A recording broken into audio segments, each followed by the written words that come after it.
स्पृष्ट। स्पृष्ट मतलब होता है स्पर्श या छुआ हुआ। जिन वर्णों का उच्चारण करते समय हमारी चेष्टा जो होती है, स्पर्श जीव जो है स्पर्श करे तो वह जो है स्पृष्ट के अंतर्गत आते हैं। स्पृष्ट हमारा का से लेके माँ तक है, का से लेके माँ तक। स्पृष्ट जो है वह का से माँ तक, का आदियो न अवसान, का से माँ तक जो 25 स्पर्श व्यंजन हैं वह स्पृष्ट व्यंजन, स्पृष्ट प्रयत्न है। ईसत विपरीत, ईसत माने थोड़ा, स्पृष्ट माने छुआ हुआ। जो थोड़ा हुआ छुआ हुआ हो तो थोड़ा छुआ हुआ जो रहता है उच्चारण करते समय या व डाला है। आप देख उच्चारण करके देखिए, या व डाला करते समय हमारी जीवा कहीं न कहीं स्पर्श करती रहती है। और ईसत विपरीत शाखा शाह का जब हम उच्चारण करते हैं तब वह हमारा मुख थोड़ा सा खुला हुआ होता है। विपरीत स्वरों के लिए है। विपरीत स्वर समृद्ध जो है वह केवल आता है प्रयोग की दशा में। और इस तरीके आभ्यंतर प्रयत्न हमारे 5 हैं: स्पृष्ट, ईसद स्पृष्ट, ईसद विपरीत, विपरीत, समृद्ध। स्पृष्ट का से लेके माँ तक 25 वर्ण। ईसद स्पृष्ट या वाला हो गया। ईसद विपरीत ऊष्म व्यंजन शाखा शाह, इसे हम अंतस्थ व्यंजन भी कहते हैं। ईसद स्पृष्ट में जो है अंतस्थ व्यंजन, यह अंतस्थ व्यंजन हो गया।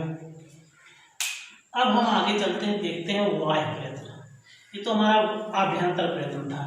वाह्य प्रयत्न जो होता है वह 11 है। वाह्य प्रयत्न जो होते हैं वह 11 है। वाह्य प्रयत्न हमारे 11 माने गए हैं।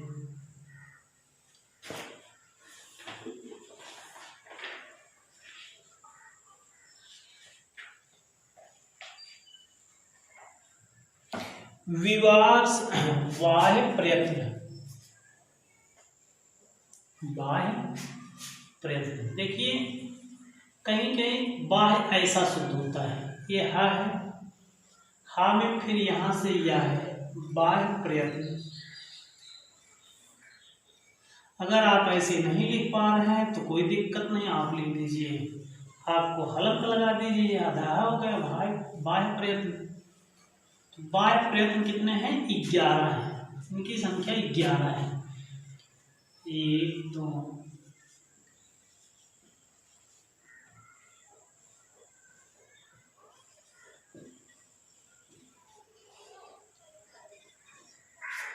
उदात्त, अनुदात्त, स्वरित, उदात्त, अनुदात्त, स्वरित। विवार, संवार, विवार, संवार, घोष, अघोष, विवार, संवार, श्वास, विवार, संवार, श्वास, उसके बाद नाद, घोष, अघोष, श्वास, नाद, घोष, अघोष, अल्प प्राण, अल्प प्राण और महाप्राण। यहां से प्रश्न तो बनना ही बनना है, 1 या 2 प्रश्न यहां से बनते ही हैं। आपके वर्णों के उच्चारण स्थान और वाह्य प्रयत्न, स्वर वर्ण, वाभ्यंतर प्रयत्न, इन तीनों चैप्टरों से मिला के, तीनों पार्टों से मिलाकर आपकी कम से कम टेट या सुपर टेट में 2 प्रश्न तो लगभग आने ही आने हैं, चाहे वह हिंदी से हो चाहे वह संस्कृत से हो, सबके लिए यह महत्वपूर्ण है। तो हम चले देखते हैं। बाह्य प्रयत्न हमारे 11 है: विवार, संवार, श्वास, नाद, घोष, अघोष, अल्पप्राण, महाप्राण, उदात्त, अनुदात्त और स्वरित। एक उदात्त और अनुदात्त स्वरित, उदात्त, अनुदात्त और स्वरित, यह तीनों स्वर के लिए हैं। तीनों क्या है? स्वर के लिए हैं। उदात्त, अनुदात्त, स्वरित। इनका प्रयोग जो है वेदों में होता है। इनका प्रयोग जो है वेदों में प्रयोग किया जाता है। उदात्त अनुदात स्वरित जब हम मंत्रों का उच्चारण करते हैं, इनका उंगलियों से इशारा करते हुए जो है किया जाता है। जैसे कुछ वर्णों को तेजी से किया जाता है, कुछ वर्णों को धीमे किया जाता है। तो आपको प्रश्न पूछा जा सकता है, वाह्य प्रयत्न में स्वरों के लिए कितने प्रयत्न हैं? 3 प्रयत्न। कौन कौन से? उदात्त अनुदात और स्वरित, यही इतने ज्यादा इसमें मेन है। स्वरों के लिए उदात्त अनुदात स्वरित, यही के जो है 3 जो है वाह्य प्रयत्न स्वरों के लिए हैं। उसके बाद हम देखते हैं बचा हमारा क्या? विवाह, संवार, श्वास, नाद, घोष, अघोष और अल्पप्राण, महाप्राण। जो अल्पप्राण है वो महाप्राण नहीं होगा।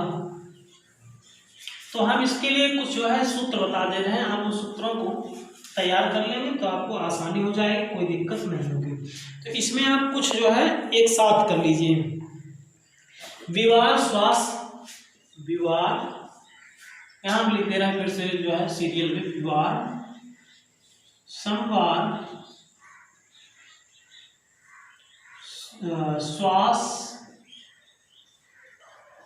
नाद, घोष, अघोष, अल्पप्राण और महाप्राण। यहाँ 8 बच रहे हैं। 3 तो हमारे उदात्त अनुदात स्वरित जो थे वाह्य प्रयत्न स्वरों के लिए थे। हमें इनमें विवार, संवार, नहीं विवार, श्वास, विवार, संवार, फिर सॉरी विवार, श्वास लेना है। एक के ले लीजिए इन दोनों जोड़े में से, इन दोनों जोड़े में से, इन दोनों जोड़े में से। एक इसे ले लीजिए विवार, इसमें से श्वास, इसमें से अघोष, यह हो गया अघोष। अब बचा क्या? संवार, इन जोड़ों में से संवार बचा और नाद बचा और घोष बचा। जो घोष होगा वह घोष नहीं होगा, जो श्वास होगा वह नाद नहीं होगा, विवार होगा संवार नहीं होगा। इसे आप जान लीजिए। तो हम जाने कि कैसे ये पहचान लेंगे, तो इसके लिए जो है खर प्रत्याहार, खर प्रत्याहार, खर प्रत्याहार में जितने भी वर्ण आते हैं, खर प्रत्याहार में जितने भी वर्ण आएंगे वह विवार, श्वास और अघोष होंगे। खर प्रत्याहार में माहेश्वर सूत्र आप देखेंगे, खप छठ चटतौ कपे सक्षर हल, यानी ख वैसे कहा जाए तो पहला और दूसरा वर्ण वर्गों का पहला और दूसरा वर्ण, वह पहला और दूसरा वर्ण तथा शाखा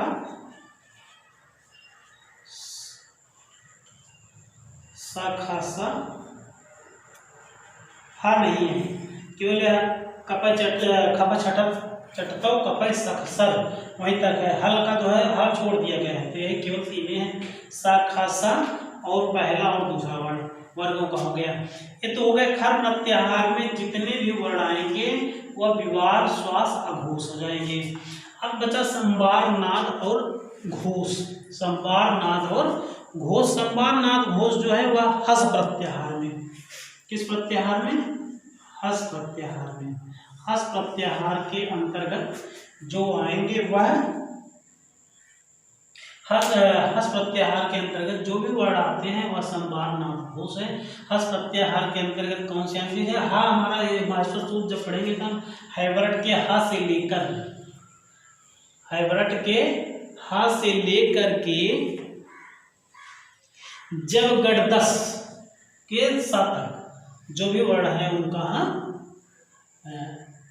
संवार, नाद, घोष के अंतर्गत रखेंगे। ठीक, यह हो गया। अब बचा क्या हमारा? अल्पप्राण और महाप्राण, ही 2 बचे हैं। तो अब हम देखते हैं, अब यहां हम लिख ले रहे हैं खर प्रत्याहार और हस प्रत्याहार।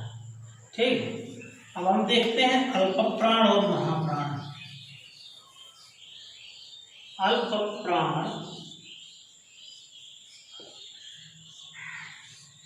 और महाप्राण।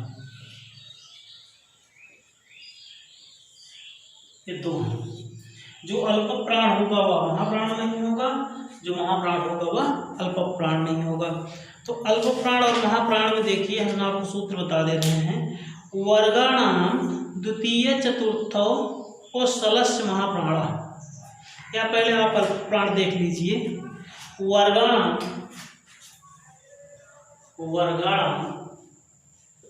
वर्गों का प्रथम तृतीय पंचम, वर्गाणाम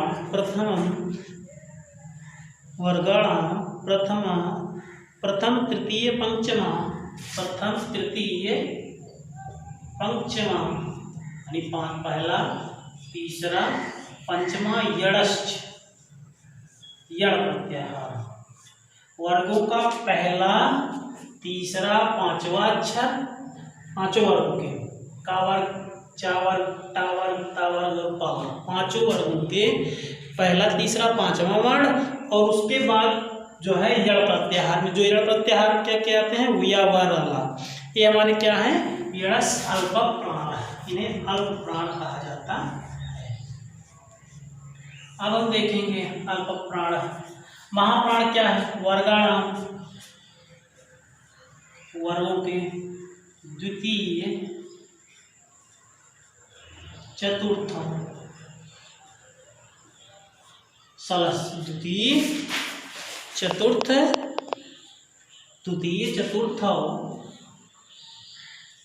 सलस्य महाप्राण।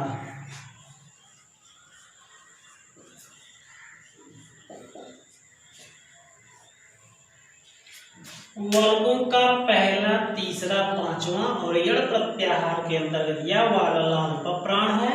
वर्गों का दूसरा चौथा और सल प्रत्याहार का वर्ण महाप्राण है।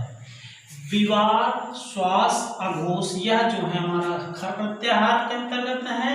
संवार श्वास और घोष, संवार नाद और घोष यह जो हमारा हस प्रत्याहार के अंतर्गत है। तो प्रयत्न हमने आप देख लिया। प्रयत्न जो है कितने प्रकार के होते हैं, प्रश्न बनेगा। प्रयत्न दो प्रकार के होते हैं, बाह्य प्रयत्न और आभ्यंतर प्रयत्न।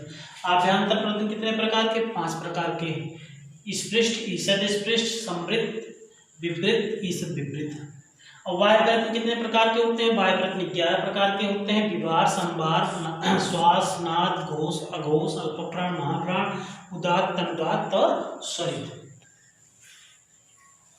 प्रश्न जो हमारा बनेगा बनता कैसे है, अब प्रश्न की प्रकृति हम समझ लें। जैसे पूछ लिया आपसे सा, कौन सा अभ्यंतर प्रयत्न है, कौन सा अभ्यंतर प्रयत्न है।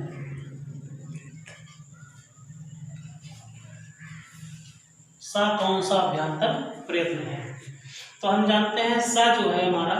अब अभ्यंतर प्रयत्न पहली चीज देख लीजिए, सा जो है हमारा व्यंजन है कि स्वर है, तो यह तो व्यंजन है पहली चीज। तो व्यंजन के लिए हमारा जो है का से मातक के अंतर्गत आ रहा है कि नहीं आ रहा है। जैसे आप देखिए सा हमारा का से मातक तो आ नहीं रहा है, तो स्पृष्ट है नहीं। अच्छा, अभ्यंतर प्रयत्न हमारा जो है 5 ही तो है, 5 में 3 व्यंजन के लिए है, स्पृष्ट, ईषद स्पृष्ट और ईषद विपरीत। ये 3 जो है व्यंजन के लिए है। और यह है व्यंजन। व्यंजन के लिए इसमें कौन सा होगा, स्पृष्ट का हमने देखा, जो छुआ हुआ स्पर्श करते हैं तो स्पर्श करता वाला का से मातक था। ईषद स्पृष्ट क्या थे, या वाला था। ईषद विपरीत है, कौन सा प्रयत्न है यह अभ्यंतर, तो हमारा हो जाएगा ईषद विपरीत। कौन सा हो जाएगा, ईषद विपरीत उत्तर है। यह हमारा प्रश्न का तरीका था। जैसे आपसे पूछ लिया जाए सा अल्प प्राण है, महाप्राण है, सा किस प्रकार का वर्ण है, सा किस प्रकार का वर्ण है। आपसे विकल्प दे दिया गया, अल्प प्राण, महाप्राण,